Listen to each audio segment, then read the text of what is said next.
Hello everyone, I hope आप सभी अच्छा कर रहे हैं। और अगर आप में से कोई थोड़ा डिसअपॉइंटेड महसूस कर रहा है तो उसके लिए यही कहना चाहूंगी कि एक नया दिन है, एक नई शुरुआत है। कल आप कितना कर पाए कितना नहीं, अब वो कल पर था गया। आज एक नया दिन है, आज से फिर शुरुआत। और बहुत काबिले तारीफ है ये बात कि आप अभी भी कोशिश कर रहे हैं, ऐसे ही कोशिश करते रहिए। So let's start. आप सबका स्वागत है वोकैबुलरी विद जोजो में फॉर इफेक्टिव इंग्लिश। हम ऐसे वर्ड्स को कवर करेंगे जो बहुत आसानी से आप याद कर सके। इस तरीके से हम इस पूरे वीडियो को लेकर चलेंगे और गवर्नमेंट एग्जाम्स में तो खासकर आपके लिए बहुत हेल्पफुल रहेगा ये, क्योंकि जब हम न्यूज़पेपर पढ़ते हैं तो ऐसे शब्द अक्सर हमें मिलते हैं जिनके हमें मतलब ही नहीं पता, और अक्सर उसी के इर्द गिर्द घूमते घूमते बहुत समय लग जाता है। पर हाँ, कभी कभी समय लगना ठीक रहता है, क्योंकि आपको तैयार करता है ताकि आगे उसी काम में आपको बहुत कम समय लगे। और माफी मांगना चाहूंगी जो पीछे ये शोर हो रहा है। चलिए आगे चलें। इंटरिम, हमारा जो पहला शब्द है आज का, वो शब्द है इंटरिम। इंटरिम, आपको मैं एक एग्जाम्पल देती हूँ। चलिए इस टेंट को देखिए, बड़े ध्यान से देखिए। जो ये टेंट है, टेंट हम लगाते कब है? जब हम कहीं घूमने जा रहे हैं, कैंपिंग के लिए लोग लगाते हैं अक्सर, या फिर रेस्क्यू शेल्टर्स में भी कैंप्स लगाए जाते हैं, तो वहाँ भी टेंट का इस्तेमाल होता है। लेकिन दोनों ही सिनेरियोज में जो ये शेल्टर आपको दी जाती है या आप जो ये बनाते हैं, ये टेम्पररी है। क्या है? टेम्पररी। यही इस शब्द का मतलब है। इंटरिम का मतलब है कोई भी चीज जो टेम्पररी है, एनीथिंग विच इज टेम्पररी, या फिर फिलहाल के लिए है। मतलब परमानेंट नहीं है, पर अभी के लिए चलिए ठीक है, इंटरिम। इसका इस्तेमाल अक्सर आप गवर्नमेंट ऑफिशियल्स के यूज़ में देखेंगे जब उनकी पोस्ट का जिक्र करें। जैसे इंटरिम, कोई कहीं का ऑफिसर या किसी पोजीशन पे इंटरिम कोई है, तो इट मीन्स बेसिकली कि अभी के लिए, फिलहाल के लिए वो है, टेम्पररी वो है, जब तक कोई और जो है वहाँ पर प्रॉपर तरीके से आकर डेजिग्नेट ना हो जाता है। अपॉलॉजीज। सो इंटरिम का मतलब है इन द मीन टाइम या फिर टेम्पररी। एग्जाम्पल सेंटेंस देखिए। After independence N interim government was formed in India till the first general elections. आज़ादी के बाद 1947 में जब हमें आज़ादी मिली, उसके बाद पंडित जवाहरलाल नेहरू के अंडर जो कैबिनेट थी वो इंटरिम कैबिनेट थी। वो तब तक के लिए थी जब तक भारत में पहले इलेक्शंस नहीं हो जाते, और उसे इंटरिम इसलिए कहा गया क्योंकि इलेक्टेड नहीं थी वो प्रॉपरली। जो एक लोकसभा इलेक्शंस होते हैं उसके थ्रू वो नहीं आई थी। इसीलिए जब भी आप देखेंगे हिस्ट्री की बुक्स में, न्यूज़पेपर्स में, अक्सर जब भी उस दौर की सरकार की बात की जाएगी तो वो इंटरिम शब्द आपको वहाँ दिखेगा ही दिखेगा। आगे चलते हैं। अब जो शब्द आपके सामने है, यह शब्द है आइडियोलॉग। Ideologue, ideologue, ideologue. अंग्रेजी भाषा में एक शब्द है आइडियोलॉजी। आइडियोलॉजी का मतलब है विचारधारा। जैसे समाजवाद एक विचारधारा है। आइडियोलॉग एक ऐसे व्यक्ति को कहते हैं जो किसी विचारधारा का कट्टर समर्थक होता है और अक्सर अपने विचारों को दृढ़ता से बनाए रखता है, जल्दी अपनाता नहीं है किसी भी बदलाव को अपने विचारों को लेकर। तो ऐसे व्यक्ति को आप आइडियोलॉग कह सकते हैं। आइडियोलॉग जो हैं, कुछ आइडियोलॉग समाज में अपने विचारों को रखने के लिए, विचारों के विचारों को अचीव करने के लिए, जो उनकी विचारधारा है, जो एम है, उसको अचीव करने के लिए पीसफुल तरीके से कदम बढ़ाते हैं, शांति प्रिय तरीके से। तो कुछ जो हैं वे एक्सट्रीम फॉर्म पे चले जाते हैं, अग्रेशन के, वायलेंस के। तो यह शब्द बुरा या अच्छा तो नहीं है, यह मेनली रिलेटेड है कि इसका मतलब क्या है और जो आइडियोलॉग है वो किस तरीके से अपने मीन्स को अचीव कर रहे हैं।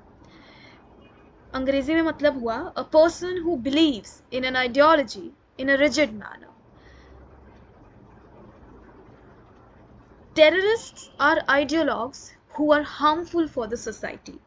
आप किसी भी तरीके के टेररिस्ट को देख लीजिए, किसी भी तरीके के, या दुनिया के किसी भी देश में चले जाएं, एक तरह से देखा जाए तो टेररिस्ट भी कुछ ऐसे आइडियोलॉग्स होते हैं, यानी एक किसी भी विचारधारा में एक्सट्रीम फॉर्म में मान सकते हैं और उसको अचीव करने के लिए, जस्टिफाई करने के लिए बहुत वायलेंट मेथड्स यूज करने लगते हैं। एनी टेररिस्ट, अगेन ये किसी रिलीजन से रिलेटेड नहीं है, याद रखिए। It's related to how people want to achieve their goal or their aim।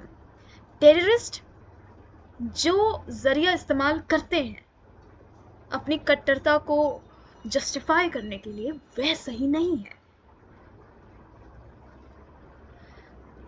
तो रिमेंबर दिस, ठीक है? चलिए आगे चलते हैं। आइडियोलॉजी और आइडियोलॉग, इन दोनों के बीच का डिफरेंस आपको पता होना चाहिए, ये सेम नहीं है पूरी तरह से, रिमेंबर, ठीक है? अगला शब्द है रेक्यूज्ड। रेक्यूज्ड, आप इसको रेक्यूज बोल सकते हैं अगर मैं डी हटा दूं तो। रेक्यूज्ड, ठीक है। इस शब्द का क्या मतलब है? आपको यहाँ जज साहिबा दिख रही हैं, वेरी क्यूट। तो जज साहिबा जो है वो दिख रही हैं, तो आप समझ जाएंगे कि इसका यूज़ अक्सर लीगल मामले में किया जाता है। रेक्यूज्ड का मतलब है अलग हो जाना या जांच से हटना। कोई जांच हो रही है उससे हट जाना। यह तब उपयोग किया जाता है जब कोई व्यक्ति विशेष रूप से न्यायाधीश या अधिकारी किसी मामले से खुद को अलग कर लेता है, आमतौर पर हितों के टकराव के कारण। इसको समझाने के लिए एक सिनेरियो देखिए। एक कोर्ट में केस चल रहा है और मान लीजिए उसमें जो जज है,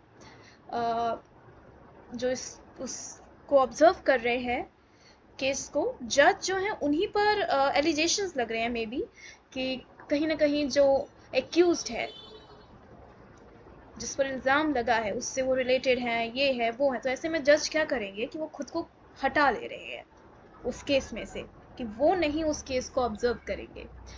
तो इस प्रोसेस को जो वो खुद को विड्रॉ कर रहे हैं, हटा रहे हैं केस से, इसे रेक्यूज आप कह सकते हैं। So to withdraw oneself as a judge from a trial.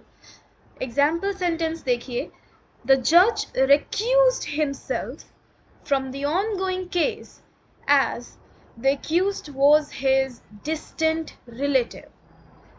The judge recused himself from the ongoing case as the accused was his distant relative.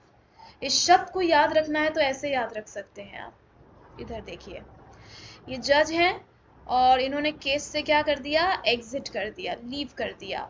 क्यों किया होगा? जज क्यों करेंगे किसी केस से लीव? तो probably because conflict of interest है, यानी कि वाद विवाद, कुछ प्रॉब्लम है, इस वजह से वो अपने आप को केस से पीछे कर ले रहे हैं। ठीक है, हितों का टकराव है,